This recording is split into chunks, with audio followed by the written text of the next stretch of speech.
I'ma keep it a bean. Stick to the script, every scene. This from last year, but they clean. Say to say, I'ma take something else, but it's a winning team. Charlie Sheen, fam gang, the regime. I'm from Piney Green. What's goody, Shellitronnn here. You can call me Shells, and I'm back at it again with a brand new video. I'm gonna keep it a Bowberry biscuit. This upcoming game against the Tennessee Titans at 1 p.m. on Sunday is a must-win. This is a must-win game for the Carolina Panthers.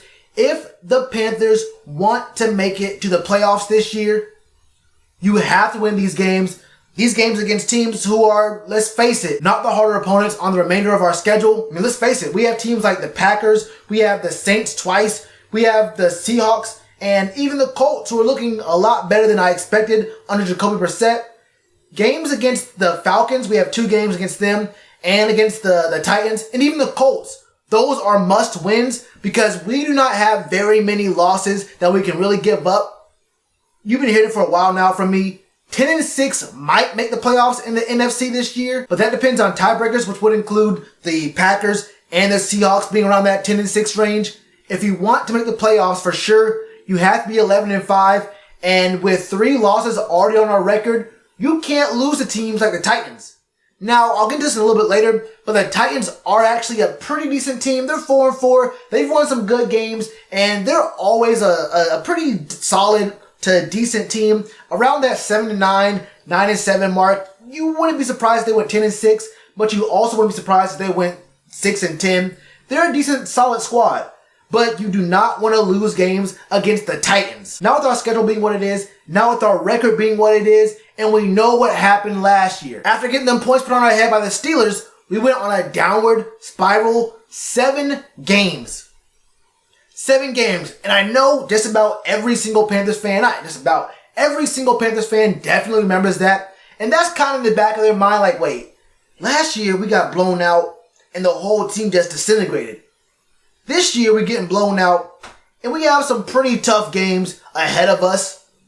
We do have the Falcons twice, and we do have the Redskins, both garbage teams, but there are some pretty tough opponents here. This Titans game is really what's going to determine whether we can even make it to the playoffs. If you win, you got more tests ahead, and actually very quickly. If you lose, it's basically the season. If we end up 4-4, there is no margin for error for the rest of this season. You really can't lose games. There is no margin for error at all. But we're here this week focusing on the Titans. You can only go one game at a time. And the Titans are a team that I think a lot of people tend to forget about. People tend to just, say, okay, it's the Titans, whatever. I mean, they're not really that great. They're not really a perennial playoff team. They make the playoffs in the AFC at 9-7, done in a couple years. They're a decent team. Their defense is actually really nice. The offense is bad. I mean, they're 27th in total yards on offense. They're 28th in pass yards, 20th in rush yards. So they don't really move the ball, but you have to remember their starting quarterback, Marcus Mariota, got benched. And it's looking like the number 1 and number 2 pick in that draft. Jameis Winston and Marcus Mariota were both busts, but Mariota got benched for Ryan Tannehill. And I know you're probably thinking, okay, Ryan Tannehill, wasn't he the guy who was playing for the Dolphins and then he was doing bad, so he got cut? And the Titans signed that dude. That's the same dude that you were playing against this week. It should be a quick little dub, right? This man, Ryan Tannehill, he's always been about an average, maybe a slightly below average quarterback. And he was sometimes surrounded by bad talent on the Dolphins, but there were years where he was surrounded by some pretty solid talent. Injuries and just being on a bad team in general with the Dolphins just wasn't really the best situation for him. But with us having a bye and then having a late game last week, I watched a couple minutes of the Titans games and I found myself actually sitting there for a minute. This man, Ryan Tannehill, is accurate. This man, Ryan Tannehill, can actually throw the ball. Ryan Tannehill is probably better than Marcus Mariota. He's not a guy who's going to run around the pocket, although he is a little bit mobile. I wouldn't call him a mobile quarterback, but he can move around back there. I would not sleep on Ryan Tannehill just based off his history. In this offense, with, I'll admit, not a lot of weapons, the Titans and Ryan Tannehill could cause problems. Now look, our defense is still one of the best, even though we got 51 put on our heads last week. That is over and done with. We know what we're not great against. It's the run. And obviously the Titans aren't great with the run, but Derrick Henry is not a bad running back. Derrick Henry is almost at 600 yards on the season through 8 games. So he is just about on pace for maybe 1,000 or just under 1,000 yards. You can't sleep on Derrick Henry. We know who he is. But this Titans offense is not the Niners offense. They're not just going to run it down your throat every single play. They're going to pass. And there are a lot of names here that aren't all that familiar to us on this receiving core, but they are pretty solid. Adam Humphries is a guy who should be a little bit familiar because he played for the Bucks for a few years. And last year, I had no idea who Adam Humphries was. But then we played against the Bucks, and it felt like this man, Adam Humphries, was open every single time this man, Jameis Winston, dropped back to pass.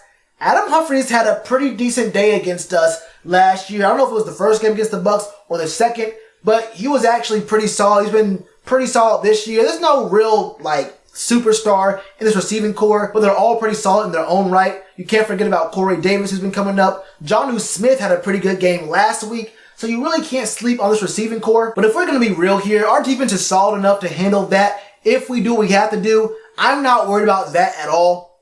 What I'm worried about is their defense. This is the defense that's 9th in total yards per game allowed with 335. They're 16th versus the pass at 239. They've allowed 12 touchdowns, but they're tied for 5th in interceptions with 8, and they're tied for 10th in sacks at 22. Those are pretty solid numbers, and they're also pretty good against the run. They've allowed less than 100 yards per game, and they've only allowed 3 rushing touchdowns. Now look, like I said last week, they played some pretty solid running backs. They have not played against Christian McCaffrey. So that's a whole different thing there. I think we'll have a pretty decent day on the ground, but this is going to be a game where we're going to have to pass a couple times, and they got some dogs in the secondary. Does the name Malcolm Butler ring any bells to any of y'all? If you don't know who he is, he's one of the several guys in the course of history who saved Tom Brady's legacy, not including Adam Vinatieri, not including the Falcons play calling, not including John Casey kicking the ball out of bounds in a Super...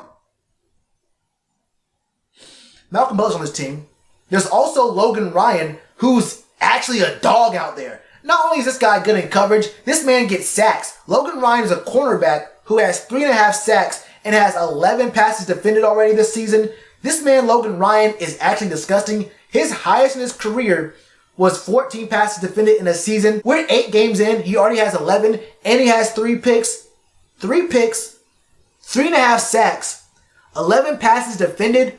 Those are full season statistics for a cornerback.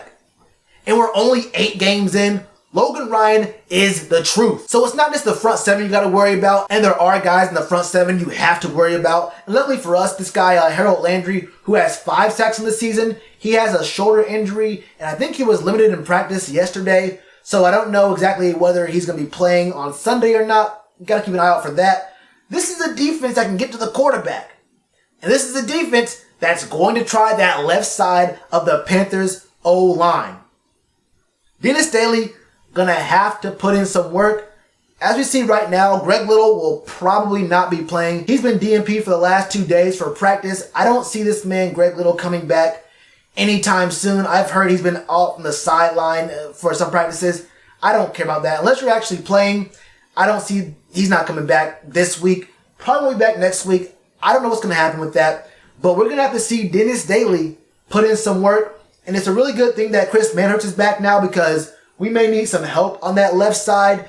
I don't know what exactly we're going to do. And Dennis Daly's been pretty good so far this year. I'm not going to sit here and say that he's been bad off of this one game against the Niners. One of the probably the best defense in the league when you put it into context. This Titans defense isn't exactly the same, but they do get pressure on the quarterback. They might target the left side of this line. I mean, if I was a D coordinator, that's what I do all game. I mix up coverages, get a little exotic with the blitz scheme, and try that left side of the line over and over again. The book is kind of in on Kyle Allen. He's pretty solid when he has time.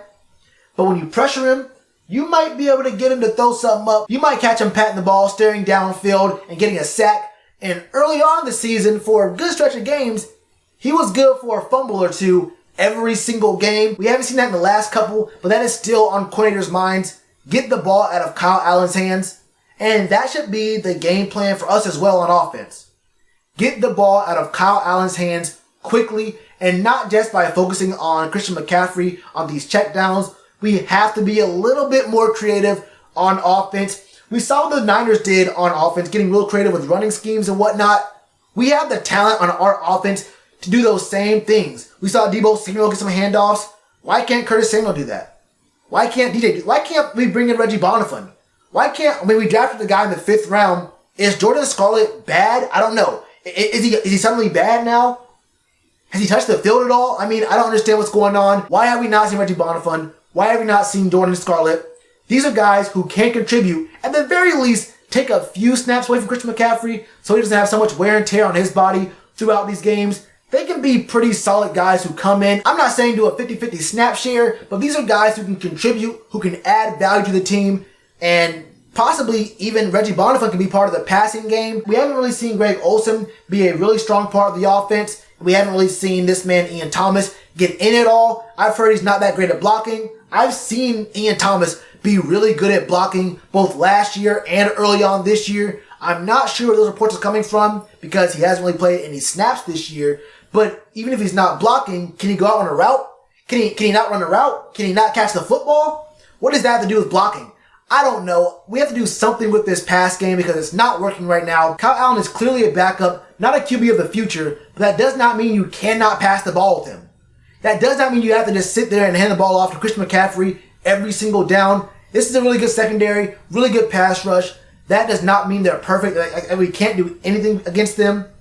I see us using the run game a little bit more in this game, but I would want to see Kyle throw the ball a little bit more. Quicker passes, more creative kind of things in the pass game. We can make this work, but it's going to take some really good scheming from the coaching staff. And honestly, look, we lose this game, a couple coaches will not be in black and blue next year. I promise you that. There'll be 2020 vision on the job market. I promise you that right now. This man, David Tepper, did not buy an NFL team just to lose.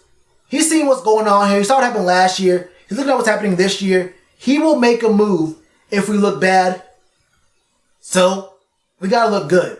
And honestly, I think we have to make a playoff run for some of these coaches to keep their job. You gotta win at least one game in the playoffs. If you don't make it, there's gonna be some interviews conducted with the swiftness. That's all I got for you for right now, though. 21-27 Panthers in a must-win game against a pretty solid Titans team.